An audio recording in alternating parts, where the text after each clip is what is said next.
You're listening to The Wild Initiative Podcast Network. Learn more and check out all the shows at thewildinitiative.com.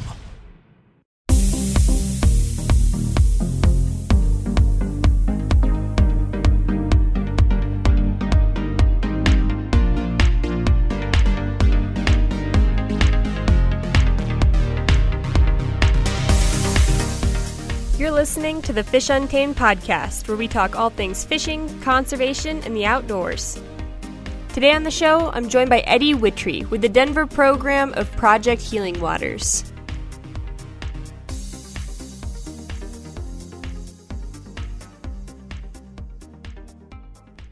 All right, welcome to episode number 15 of the Fish Untamed podcast.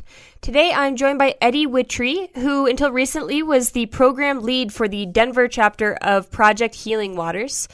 And for those who don't know, Project Healing Waters is an organization created to help disabled veterans when they return from service back into civilian life. I'm going to keep this section a little short and sweet today because I did find that Eddy did a much better job of conveying the mission of Project Healing Waters and how much of a difference it's made in the lives of many veterans. So I'm going to just kind of cut this off here and let Eddy take it away. So without further ado, here is my chat with Eddy Wittry. Yeah, so I usually just start off by asking a little bit about your background, particularly as it relates to fishing. And I guess in this case, what kind of drew you to this position?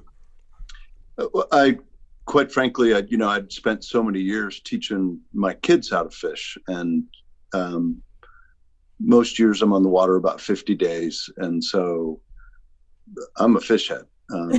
It's what I do. It's if I'm not fishing, I'm tying, and so for me, kind of what this was all about was my kids went to college, and I was at the ISC show, and I saw a booth, and it said, "Hey, we help veterans." And so I walked over and listened to what they did, and quite frankly, it was introducing somebody to fishing is like being on the sticks and having somebody in the front of the boat and trying to get them to load a rod, right? And right.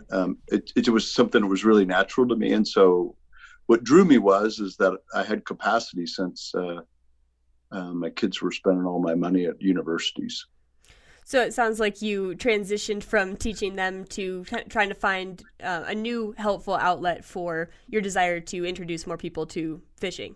Right, just to share it. People who are fundamentally drawn to fishing have a degree of optimism, right? I mean, what really defines fishers, I think, is what could happen this next cast, and what could happen with the drift a little bit farther over, what could happen. And it's sort of that intellectual curiosity crossed with the real humility that you're trying to fit into a fish's world, right? And as you know, they can trick us a lot. For something that has the brain half the size of a pea, it's a little bit intimidating to think that we can't always win. And I think in this world, we always want to be at cause. And I think that when you fish, you're neither at cause nor are you at effect. Your job is to fit in. And I find that really, really appealing.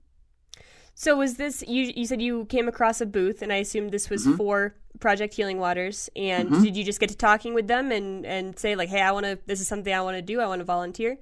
I did. I just signed up, and then I had a buddy of mine with me, and his kids were the same age, and they were off at college, and I said, Randy, you're signing up for this, and I signed him up that day as well. That's awesome. Do you want to give a quick elevator pitch about Project Healing Waters, and then we can jump into some of the finer details of it? Sure. Project Healing Waters is a real unique rehabilitation program, and anybody that has a VA rating of any percent for any reason qualifies, and as a participant, which is what we call the men and women in the program, they get, at no cost to them, they can learn how to fish, go on all kinds of trips. We did 50 trips last year, and 25 were in the state and 25 were not, and they stretched from Alaska down to Belize. And this was something that you had written down, but I wanted to clarify. Is this just for the Denver chapter, those numbers come from, or is this many chapters? No, just Denver. Okay. There's 4 or 5 chapters in the state, and there's about 200 nationwide. Okay. So, and you started as a volunteer, but now you are the program lead for Denver? I happily this year found a new program lead. Nice. I've been involved with the program for 8 years, and it's Stephanie Harridge, and she's a super capable, young, hardworking, just the right fit for doing this kind of work. And she's now the program lead. Turned it over at the end of the summer. Okay. So I bet that'll take a little bit off your plate then to kind of open you up. About 25 hours a week. So it's inconceivable to most people that to pull the Denver program off, it's more than 10,000 volunteer hours. Wow. And that's across how many volunteers? That's a great question. On the rolls, there's probably 300 who are pretty active. There's probably a core of about 50 that are super active. But in between, there's different avenues, right? There's outings or fishing trips, right? There's rod building. There's fly tying, and then there's casting and rigging, right? So really learning techniques and reading bugs. And so the program runs year round. So all winter we're building rods and tying flies, and then spring, summer, and fall we're in the water. And is there any specific qualifications you need to become a volunteer, or just an interest in helping people? Do you need to have a certain fishing ability or anything like that? Yeah, there's probably, if you listed off the qualifications, one is you have to have a genuine desire to make a difference or to help. You have to be able to untie a rat's nest. You have to be able to get a fly out of a tree, and you have to have a real desire to net a fish. And if you can do those things, you're qualified. Okay. And quite frankly, what most people think in their first conversations, they believe that they have to have like guide capability, and they don't, right? Mm-hmm. That's what it is. We have a 1-to-1 ratio on moving water. So you're literally working, even if it's a group trip, you're going to be working all day with a participant, usually with a second rod. So as you're seining and trying to figure out the bugs and trying to dial in, right? You're moving between rods, or if it gets stuck in a tree, which it happens a fair amount with new fishers. And what you really, in a one-on-one situation, and somebody in 1 day on the water learns as much as if they were on 5 days on the water, right? Because you have somebody right there with you. Mm-hmm. Now, do the veterans get paired up with somebody at random, or do they get to choose their, quote unquote mentor or guide? Does it depend on whether they fished before? Can you get somebody who, maybe has already fly fished and they want someone who actually does have more like guide capabilities to teach them, more skills? Yeah, well, I would say that it's not as premeditated as that. What happens is that, and I won't go into the planning process, but there's tons of hours that go into really setting up the day or the weekend or whatever the trip is, the logistics. And then you have a pre-trip meeting, and everybody talks about sort of the abilities before you ever get on the water, before you leave on the trip. Mm-hmm. And then there's a natural pairing up of people that are really good working with newer fishers or gender-wise also pair. Absolutely have women fishing with women, men fishing with men.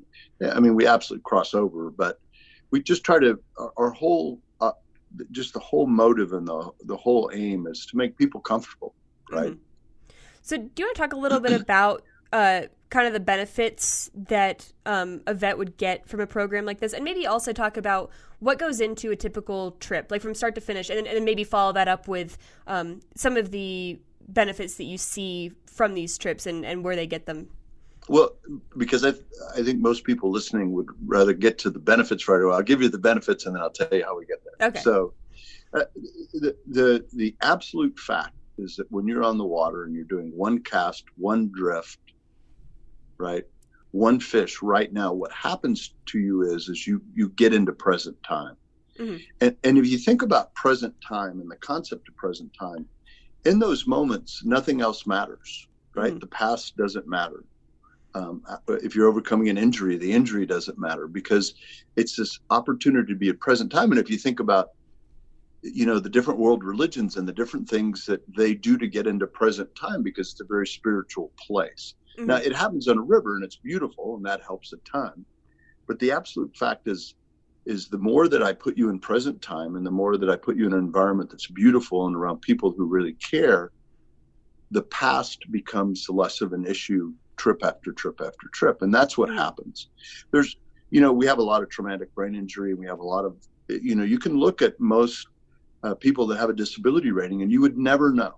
You would never know. You would never know that their back has third-degree burns on it. You'd never know that they have titanium in their skeleton. There's all these things you'd never know. Mm-hmm. But the absolute level of violence that exists today in war and daily, and no letting up in places like Afghanistan and Iraq, it really takes a hold. The past takes a hold of the present. And so when you fish or rod bill or tie flies, it gets you in present time. And then you're in the company and of a bunch of people that have a similar experience, right? Because if you consider, you have a combat veteran who's on the battlefield one day and he wakes up in a medical hospital, their whole life changes so dramatically, and then they get pushed into the civilian world where they never thought they'd be at that moment. And so being in the community of people that have their same sense of humor, which is very unique, and and that same shared experience, they get right back to the comfort of that. Yeah, I'm sure that I've heard from vets that it can be a little jarring to be so close to a group of people that's not your family, and then to be taken away. I mean, it's almost the equivalent of being taken away from a family that you've spent possibly years with. So I'm sure this is a good way to kind of recreate that back in the civilian world, hopefully in a better environment. So now they can maintain these relationships without all the hardships of war. So I'm sure that the social aspect must be just as big as fishing, or even the focus on a single activity, just having that social bond with people who've been there before. Yeah, and I would tell you, I don't know that it would be better. And I'm not being critical, but I'm just saying, most, if you ask them, would you rather be back where you were before you got injured or medically retired? Almost to a person, they would say yes. And so I think in the civilian world, we have this feeling that, oh gosh, now you're with all those people and you don't have the threat. In their world, right, the ability to support and to save lives of one another is such significant work, mm-hmm. and really fulfilling in ways that's really tough for civilians to understand, that I think it's a great comfort. But most, if asked, would say, gosh, I wish that wouldn't happen and I could have finished my tour, or I could have finished my career. Mm-hmm. That's a good point. I'm sure that's probably what forms those bonds in the first place too, is being in that environment together and going through those mm-hmm. things together. Mm-hmm. And we have great, just to say one thing, we have great volunteers that are absolute 100% civilians that have no military background at all. It's not that you have to be in the military to serve the military. It's not that you have to be a part of a group to serve a group, because we have fabulous volunteers that have had not one day of military training. Mm. So how much do you think the actual fishing matters compared to, like you said, focusing on a single goal? Because I think that's why a lot of people get into fishing, mm-hmm. is, even if you're just stressed from work, you can go out after work and suddenly all that matters is that one drift and keeping an eye on that fly. So that, of course, translates well to if you're trying to get over anything, any sort of stress in your life, having that single focus for even just a couple hours can be really helpful. How much do you think is related to that versus just I feel like inherently calming nature of being on a river and being in nature where it's quiet and calm? Like, do you think the fact that it's fishing plays much of a role, or do you think it's the single-mindedness of it while you're there? I think it's fishing. Right. Yeah. I think it's the hyper focus on the activity in a beautiful place. Okay. Right. I mean, we carp fish a lot too. Over the last couple of years, we've really moved into a lot of a lot of warm water. I mean, we have a great real supporter of the program who gets us on some wicked water and hygiene, on 243 as you're going towards Longmont. I mean, you're going towards Lyons, I should say. There's a great lake system in there, which has some of the most beautiful bass you've ever seen, big bass. And we do a ton of water work on, with bass. We carp fish a whole bunch, and we saltwater fish and we cold water fish. So I think on a trip, when everybody puts their gear up and hangs their waders up and sits and talks, I mean, that's a really special time, and you can't really recreate that any other place. There's something about being away from home and being away from the work of home and being a good spouse or being a good parent or whatever, and just being. And that has giant role. So the camaraderie plays a huge role, but the fact that fishing mostly happens in beautiful places, it certainly is a bonus. Right. Definitely doesn't hurt to be in a beautiful mountain setting. Right. So do the vets get to choose where they go on these trips? Because it sounds like you do some pretty exotic trips too. Yeah. Well, a couple of things. A guy named Dale Hartman does a fantastic job setting up the calendar for the year. I'm a water booker, so I'm constantly on the search for new water. And one of the ways that people say, how can I help? How can I help? If you have a piece of water that you're really adept with, that's a great way to be one of the sponsors of a trip. If you have private water, that's a great way to get involved. But what happens is we build a trip calendar, and 45 days out before a trip, we put out an invite to everybody on the membership. We say, hey, these are the characteristics of this water in this trip, and this is the skill ability. Because most every trip, just about anybody could go on. And there's some of them are high altitude, and some of them are more difficult. And we call them big rod trips, right? Saltwater trips. You have to get some saltwater training and pass to be at a competent level to be able to double haul in the wind, which is kind of hard to recreate, but certainly the skills of double hauling. To be able to head out. And so there's a few trips that are limiting, but most trips are good for anglers of any ability. And we set them up that way. So, because our big first thing is, how do I get you on the water the first time? Because we'll invite people to join us 5-6 times and they won't join. And our number one competition is the couch, right? If you have physical challenge or you have some emotional challenges and you don't like crowds, you don't like this, or do I really want to do it? Or, and having only been a man, I can only speak for being male, but men don't very much like to start into something where they think they're going to look stupid. I mean, let's just call it like it is. And so we do all kinds of things to make somebody comfortable and put them on water. That's why we love warm water so much, right? I mean, bluegills are the gateway drug to fly fishing. Oh, You catch 30 or 40 bluegills. I don't care how big, rough, tough Marine you might be. You get a big smile on your face, and it's hard to get it off. And so we do different things to show people that it's doable and that it's not elite, and it's not, because it carries a lot of. I mean, we have every kind of former military in the world, but we have a lot of badasses, right? And the thought of fly fishing, are you kidding? That's for a bunch of wimps. And so just getting somebody on the water the first time to feel the electricity that comes from a fish up through monofilament and into a fly line, you can't describe it, right? But once you have experienced it, it's amazing how the roughest, toughest people want to put the rubber pants back on. That's one of my guys called it, rubber pants and the rubber boots, and get out there and try it again. And that's the fun of it, right? We try to make it so it's really approachable.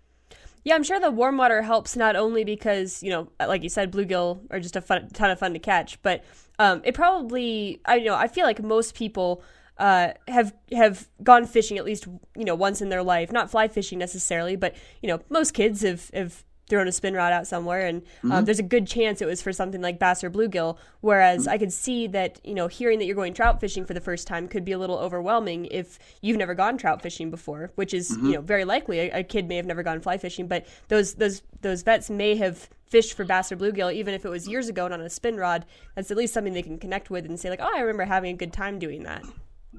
Absolutely. And for a volunteer and somebody who's been doing it for many, many years, there's 5 words that keep you coming back. And it's this program saved my life. And it looks like fishing and it smells like fishing and it kind of walks like fishing, but it's really an incredible form of rehabilitation. Mm-hmm. So let's jump back and talk about what goes into a trip. Start to finish. Oh, sure. What does a trip look like? How long does it last? What are the day-to-day activities? You bet. Everything about a trip. Yeah. So an invite goes out and people sign up, and every trip is staffed by, the volunteers sign up, and then the participants or the veterans sign up. And on every trip, we try to take 50% of the vets on that trip who've never been on the water before, been on a trip with us at least before, and then 50% who have. And so that's how we keep mixing new people in. And roughly how many people go on a trip? How many vets? Our trips span from 4 people to 20 people. Okay. Like we'll go to Crystal Lake, and TU always helps us, and we have a whole bunch of people. Or we'll go to Rainbow Falls, so great sort of entry waters, where there are fish. Our bass trips are big trips. But I would say a standard trip's probably 4 to 6 participants and 4 to 6 volunteers. Okay. When we're floating rivers, it's a 1 to 2, right? So you might have 2 volunteers, right, and 4 participants. It just sort of matters. The reason we believe in pairing up 1-to-1 is it's just for safety, right? As a guy that's done a fair amount of guiding, 1 to 2 running between 2 rods, you can help, but you really, when somebody's a person who could potentially be at risk, could faint, fall face forward in the water, 1-to-1 is the right way. And it's also the right way for somebody new to really keep switching rods out and get that one out of the tree while they continue fishing or, whatever it might be. Right. Mm-hmm. Okay. I'm sorry. I didn't chronologically. So 45 days out. Okay. Invite goes out. About a week later, people are chosen. So if it's a trip for 4 participants are chosen, and 2 standbys are chosen, alternates. And then they set up a pre-trip meeting. They talk about the trip. They see what gear people need. You don't have to have rods, or you don't have to have anything. Even if they need waders, we supply all of that. Then we set up and agree on the sort of rally point where we're going to meet, at what time and where, whether it's the Cabela's lot up north or it's out 285, at a park and ride, or at the lots outside of Morrison. And then we meet up and we all jump in cars. The volunteers typically drive. If a vet really needs to drive, we've got guys that have been in the backseat of Humvees that have done 4 flips in the air, and somebody else was driving, and it doesn't make them super comfortable having other people drive. So it's not any heavy-handedness. If somebody wants to drive, God love them, let them drive. Mm-hmm. And so then we drive to the place. If it's a place we're staying, of course, unloading luggage and that sort of. If it's a day trip, we'll go to the water, sort of get set up. If it's float tubes, whatever it might be. And then we fish, break for lunch. On warm water trips, it's fun to have a barbecue. There's something about having a hot hamburger at Bass Lake that just feels real fun, or veggie burger. And then fish through the afternoon, and then load up and come back on a day trip. On a multi-day trip, we're out of town, so we'll have to secure licenses in advance, and if we're out of state, stay at places, get up, fish the next day. We rarely fish more than 3 days in a row, usually 2. So okay. A drive out day, 2 days on the water, and a drive back day. And then you mentioned this before, I think, and I assume this happens mostly on the multi-day trips, but I assume there's, whether you're actually staying, I don't know where you guys stay, but whether it's an actual campfire or the equivalent of a campfire where everyone can sit around and talk, I assume there's a lot of just talking about either their prior experiences as a member of the military or just about their day on the water. Yeah, absolutely. And what's also kind of fun is that people in the military love to rib each other, right? They love, and so, the Army guys are picking on the Marines for using crayons to write their name, and the Army guys are picking on the Navy guys for being wimps, and the Air Force guys for never getting dirty, and they go back and forth, and it's all in good fun, and it's what they did when they were in active duty, right? Mm-hmm. And so those times in the evening are really special, and we don't camp much. We pretty much have, there's a lot of lodge owners that let us stay for free. We try to, in every market, employ a guide. So at least one of the people on the trip is really familiar with the water, but then everyone else is volunteer. And we provide all the food. But we cover all gas for our volunteers. And so the whole objective, it's amazing how we run that many trips and that many places for as little money as we spend. And so you're entirely, you guys don't make any money. You said that everybody in it is a volunteer. Yeah, in fact, the only paid positions with Project Healing Waters are at the headquarters, and it's about 10 people. And they administrate almost 200 programs. So it's a monstrous volunteer effort. Okay.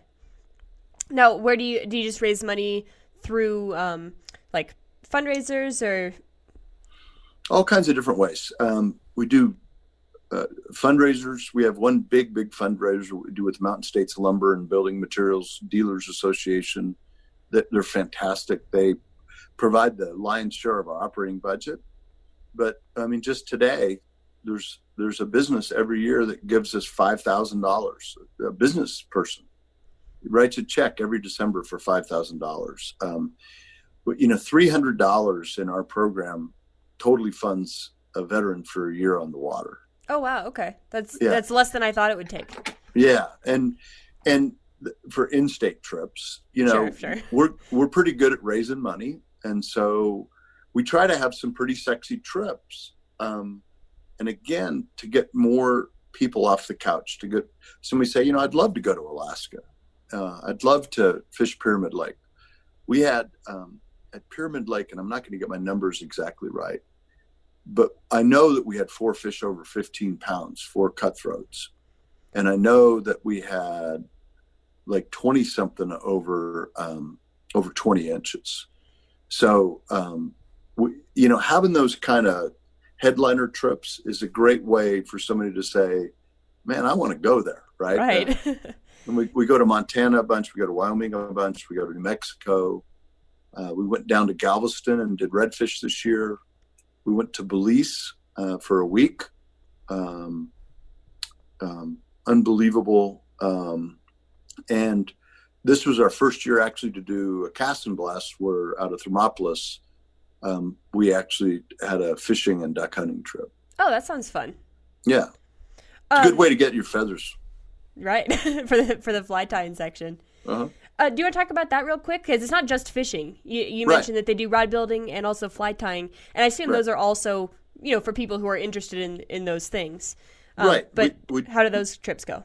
Yeah, we do beginning fly tying. We give somebody the basic skills. You know how it goes. In a good beginning fly tying class, you get about 85% of the skills. You can tie about 85% of the bugs, right? And then in the intermediate class, we have different guest tires, right? So if somebody says, how can I help? Well, you can come and be a guest tire. If you have some flies of some notoriety, we'd love to have it. And we've had some phenomenal guest tires. But those classes run all winter. They start usually about September, and they'll run up to the spring. And then in rod building, we built over 60 rods last year. And again, it's no cost. So you build your own rod as a participant, you fish with it. It's a lot of fun to tie flies and catch your first fish on your own flies, but it sure is a lot of fun to have it in a rod that you built as well.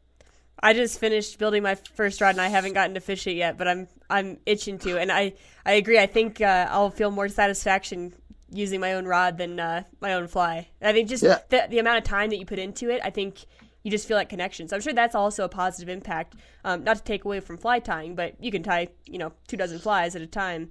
I'm sure that there's a very rewarding feeling for somebody who's come, I assume, to multiple sessions and put time into that rod to then take it out and catch a fish. Actually, that's really worth talking about. First off, the fly tyings have been run for over 10 years by a guy named Ralph Rhodes, and he's tireless and selfless and putting together all those kits for each class, right? Mm. So you put together 10 kits with all the materials, all the hooks, everything somebody needs to be able to go after the class and tie their dozen. You can tie over 100 flies, all covered by the program. And when somebody completes all the classes, we actually give them the vise. Oh, that's cool. Yeah. And so, but in rod building, it's also pretty amazing.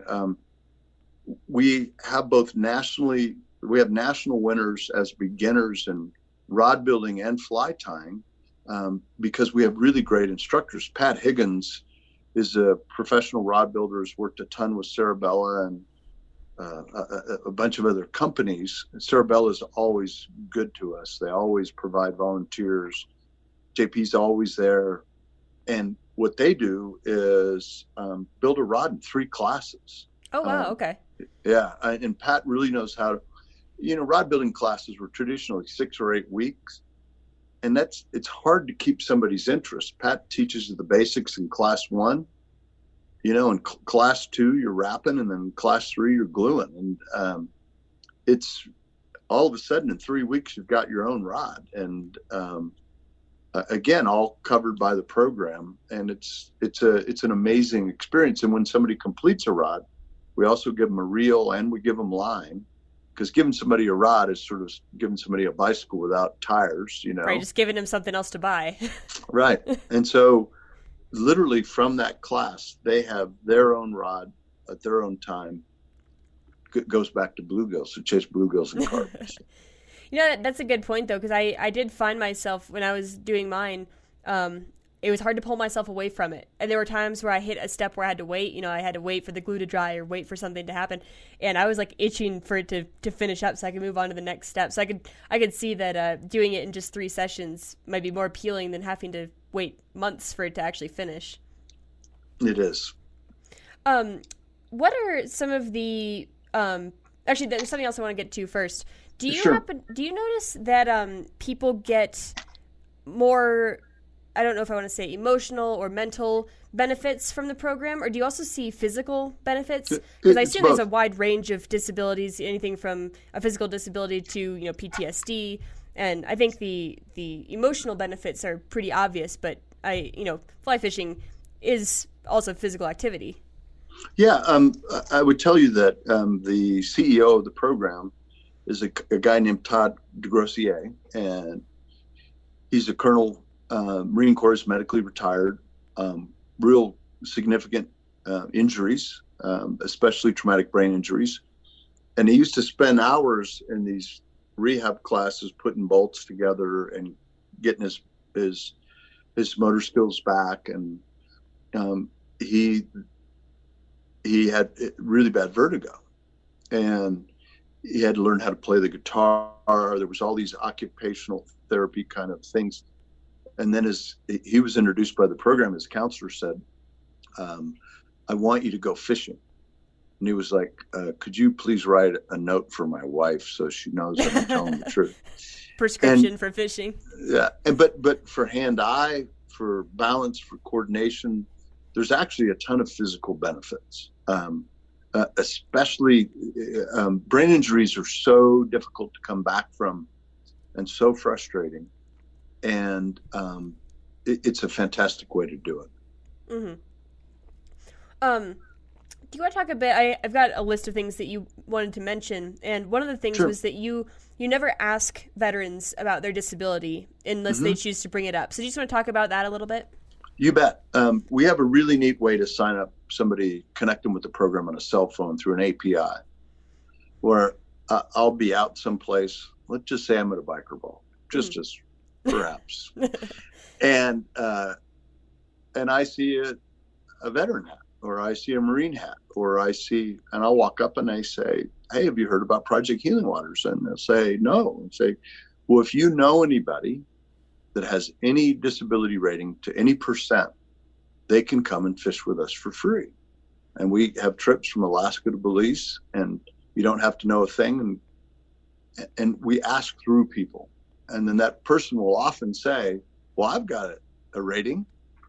And I'd say, "Well, here." And I take my phone out and I put in 42828 and I type in PHWFF and I hit send, and it says, "Please give me your email." And I hand my phone over and they enter their email, and now they're immediately connected. They see all of our correspondence. They see all of our invites. They see all of our programming. And so on the sidelines, they can see if they like this program or not, right? At the show, right? I know at the ISC, we signed up over 100 people. I know at the fly fishing show, we sign up about that many. And we just take the friction out. It literally is on a cell phone. You're texting to a phone number, a shortened phone number, 42828. And then you put in PHWFF as the text. You send it out. It immediately says, "Welcome to Project Healing Waters. Give me your address. We'll get you on the email list." And by doing it in that way without friction, right, and without coming up to somebody and say, "Do you have a disability rating?" Right? It's not a very polite way to do it. But when you ask through people, or no, I don't, but I say, "Well, here, let me get you on the mailing list so you can refer them to us." And it's funny how many guys sign up their buddies and their buddies sign up them. We were at a pre-trip meeting, and when it's somebody's first trip, we say, "How'd you find out about us?" And he said, "Well, Joe signed me up." And then I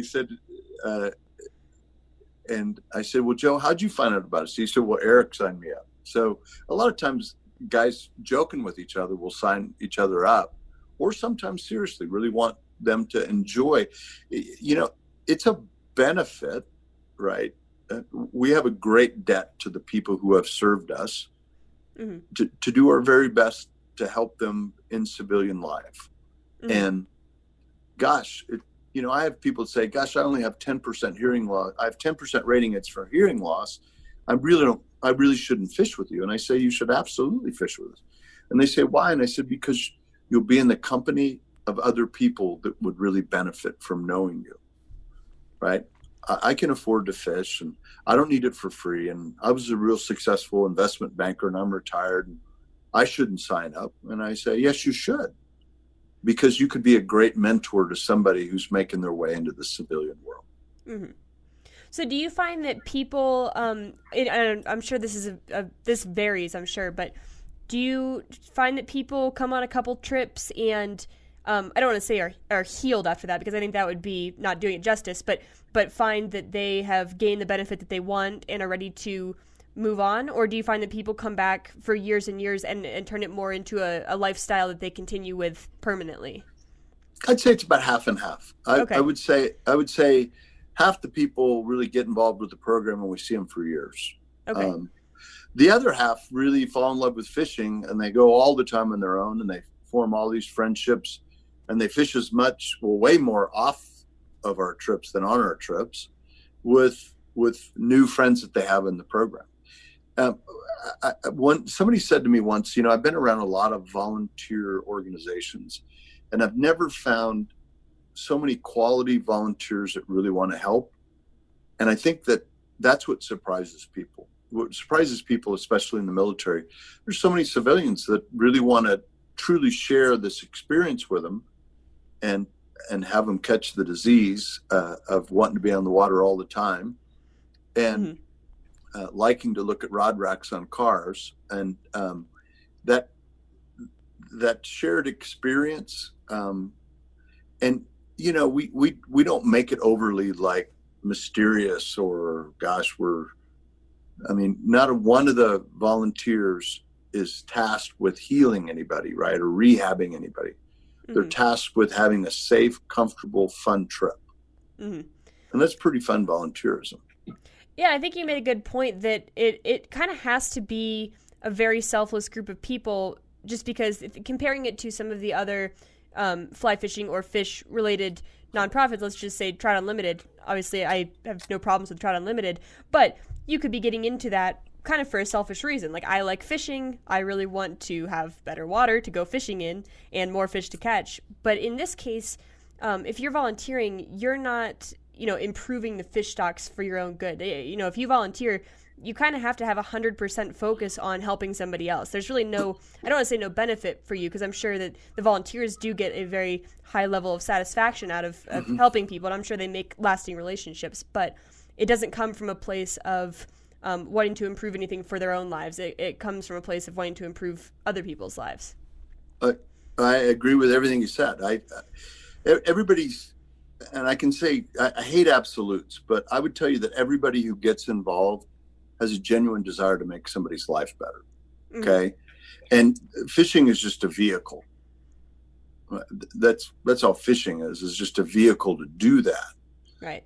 What I'd say in the same thing is, I think a lot of people are surprised is that they meet a lot of really great people, right? That are volunteers, once they get to know each other, and they've never known each other before, they're headed up to Montana together. They're doing all kinds of things. And so I think it's the quality about giving a shit about somebody else. And I say that in a harsh way, but the reason I do is it's across everybody who volunteers, they really give a darn, right? They really, and when you're around those kind of people, right?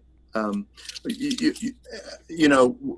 you're working on a stream improvement and you're cleaning up the stream or doing this or that, and TU is really good to us, by the way. I mean, David and those guys are great to us. To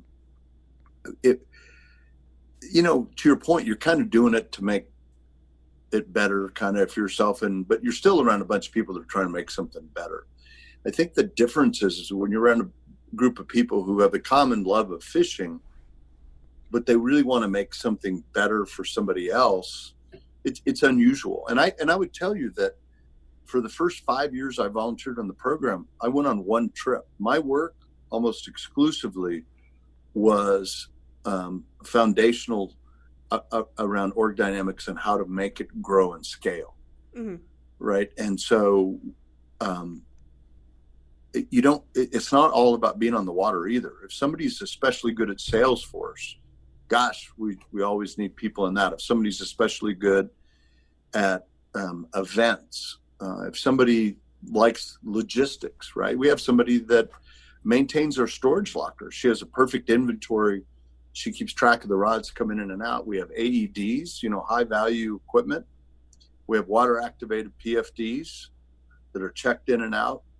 That's a logistics job, right? That's not a sexy going, on the Green River, around Siskiyou, right? I mean, it's the work of the work. And it's when all those people come together and bring a set of gifts that they can share and that they can actually do the work around, there's just a lot to be done. Mm-hmm. Have you had any vets come back to volunteer after being in the program? Tons. Okay. And what our encouragement is, fish with us for a year, right? Because I have vets that come in day one and say, I want to just be a volunteer. And I go, look, enjoy the program, fish with us for a year, be among your peers and figure out what makes a good trip and a bad trip, right? Mm-hmm. And then you'll be a much better volunteer. Yeah, that's a good point. I'm sure it's kind of a win-win. It benefits them in that they get to enjoy the program without, the stress of volunteering for a year. But also, I'm sure that makes them more valuable to the next person that they're going to go help. Absolutely.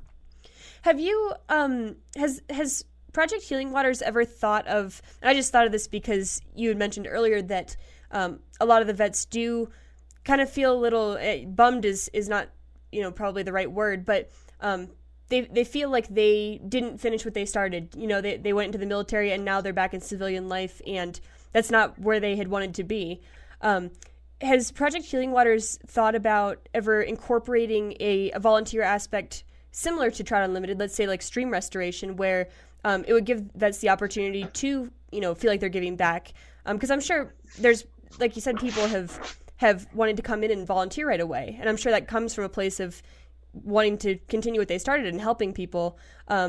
Has there been any thought of providing that as an option where, maybe you already know how to fish and now you want to feel more like you're giving back instead of feeling like you are taking up someone else's spot on a fishing trip, but maybe you could go, work on stream restoration or something else that's still related to fishing, but you can still kind of have the satisfaction of feeling like you gave back? Yes and no. Yes, in that we have volunteer opportunities among the waters that we fish to help landowners sometimes, or we have volunteer things that we'll put out an invite for and say, hey, would you like to do this or that? And we absolutely do that. But the 501c3 is super focused on what we do, right? Okay. And there's, without getting overly wordy on it, when you stay in your lane and you do really, really good work at what you're really tasked to do, you generally do a better job. Sure. Right. Yep. And so we try to stay in our lane. We have a lot of referring agencies to get people free wheelchairs, we can be an outlet for a lot of things, but we really try to stay in our lane in terms of what we deploy person power against. But it's not to say that we haven't, and we have. We've even had different times in seasonal opportunities. Colorado Native came to us and said, hey, we've got this, we're running this production line, and they're great guys. They're great supporters of the program and Coors guys. And we said, we've got a great paying job that's a couple of shifts over these 3 or 4 days where we could take 10, 15 people, cleared it through the national organization because it's off strategy for us, but it was a real fair living wage. And they had a great time. They said some of the hardest workers they've ever had on the line. Guys picked up a little holiday money. It happened right around the holidays. And so, but in general, we pretty much stay in our lane. We'll make people aware of things, but being good at it's like great startups. When a startup's super focused on what they exist for and what they're out to do, they're far more successful than really creeping out into a lot of different areas. Yeah, and that makes sense too. There are a lot of other opportunities. If someone could go to Trout Unlimited if they want to be more on the volunteer side, but I just wasn't sure if any of the vets had expressed an interest, because you had mentioned that they sometimes don't feel like they should be in the program, and it sometimes seems like maybe they want to feel like they're helping more. But you make a good point that if you want to do it well. You're absolutely right. The common thread among 95% of all vets is they want to give back to a program that's given to them. So you're spot on. But we have enough to do within ours that we can give them stuff to do. Do you just want to kind of end by talking about how either if you're a vet or if you're somebody who wants to volunteer, what the steps are to get involved and what you can kind of expect along the way of the process? You bet. First thing I'd love to say is thank you. When you dropped me a note and said, hey, can you come on and talk to us about this? I'm really, really, really dedicated to this program and the good that it does. And so it's people like you that really help us with awareness, right? Our biggest challenge isn't money, right? It's enough awareness that we can get the program has grown from a rolls about 7 or 8 years ago, about 50, and our mailing list today has 1,500 names on it. That's incredible. So, and it's through some scaling things. And so the very first thing I want to say is thank you for giving us this time. And I'll tell you how easy it is to sign up as either a vet or a volunteer or just somebody that wants to know more about the program. Take out your cell phone, and in the telephone part, you put in 42828. That's 42828. And when you do that, and then in the message area, what you're going to text, you put in PHWFF. Stands for Project Healing Waters Fly Fishing. PHWFF. You hit send, and it'll ask you for your email. Emails are never shared. We have a constant contact database. We really covet it and care for it. You can unsubscribe at any time. but you can start to read on the sidelines kind of about what we do. And where we need help, right, is anything that somebody wants to do in the organization. And then from a general public standpoint, we have all kinds of people that run their own fundraisers for us, right? The ski train, every spring, there's a group of guys that do a great job on that. We've got the big event around Veterans Day. We've got people that do donations. We have people that say, I want you to fish on my ground. Mm-hmm. And so anybody that really has any desire to help, there's a way to get involved and to help. Okay. So it sounds pretty open. You don't need to have a specific, very fly fishing focused skill set. You could just basically have a desire to help, and there'll be a spot for you if that's the case. I'd say over half the people that join us have never cast a fly rod. Oh, wow. I wouldn't have guessed that. Yeah. I mean, they're curious about it, or the VA, we're really, really highly regarded by the VA as an effective, efficacious method. And so there's murmurings about us. And, it's a daunting sport, right? If you don't have a mentor in fly fishing, there's very few weirdos like me that just wanted to learn and flogged around. And I remember years ago, I used to bring a 12-pack of beer to my local fly shop an hour before close on Friday nights when nobody was there. And I had my Whitlock book, and I learned all my bugs, right? And I learned them by the currency was beer, and nobody was in the shop. And I learned all my bug groups over about a 6-week time. And, nobody does that today, right? You have somebody that takes you, right? Mm-hmm. And they start to teach you nuts, and they put you in the right place. And if you don't have somebody like that, you generally don't go into fly fishing. And when you have somebody like that, or an organization like this, it's attainable. There's no cost to the veteran at all. And for a volunteer, any costs that you incur are covered. And when we raise money, it gets sent all back to the national organization. And then by receipts only and approval from the program lead, do you get paid back. But everybody gets made whole. And so it's very pure of intent. I always joke with sponsors that we'll never be the organization that ever embarrasses them because we don't have any money. So that's a good point. Well, it's great to talk to you, and thank you so much for this time. Yeah, thank you so much for coming on. I'd encourage anyone who either is a vet and wants to join, or who just has a little extra free time in their week and wants to help out. It sounds like it's really easy to get involved, and I'd encourage anyone to take you up on that. Thank you. All right. Thank you, Eddy. All right. And that'll do it.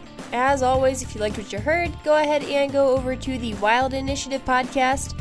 You can subscribe there and get my shows bi-weekly on Thursdays, as well as all of Sam's other shows throughout the week.